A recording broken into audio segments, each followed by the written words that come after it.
പാർലമെന്റിനകത്തും പുറത്തും പ്രതിഷേധം തുടർന്ന് പ്രതിപക്ഷ ബഹളത്തെ തുടർന്ന് ലോക്സഭയും രാജ്യസഭയും തിങ്കളാഴ്ചത്തേക്ക് പിരിഞ്ഞു.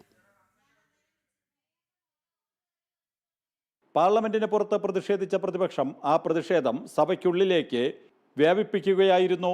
ആഭ്യന്തരമന്ത്രി അമിത്ഷാക്കെതിരെയായിരുന്നു സഭയ്ക്ക് പുറത്ത് ബാനറുമേന്തിയുള്ള ഇന്ത്യ സഖ്യത്തിന്റെ പ്രതിഷേധം.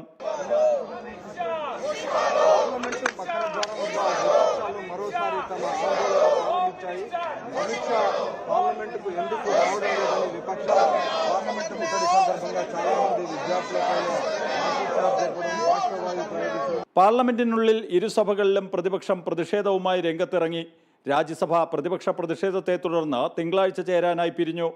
ഡൽഹിയിൽ കോക്രോച്ച് ജനതാ പാർട്ടിയുടെ പ്രതിഷേധത്തിന് നേർക്ക് വെടിയുതിർക്കാൻ ആഭ്യന്തരമന്ത്രി അമിത്ഷാ ഉത്തരവിട്ടെന്ന പ്രതിപക്ഷ നേതാവ് രാഹുലിന്റെ പ്രസ്താവന രാഹുലിന്റെ അറിവില്ലായ്മയ്ക്ക് തെളിവെന്ന BJPയുടെ ആരോപണത്തെ തുടർന്നാണ് പ്രതിപക്ഷം അമിത്ഷായ്ക്കെതിരെ പ്രതിഷേധവുമായി രംഗത്ത് വന്നത്.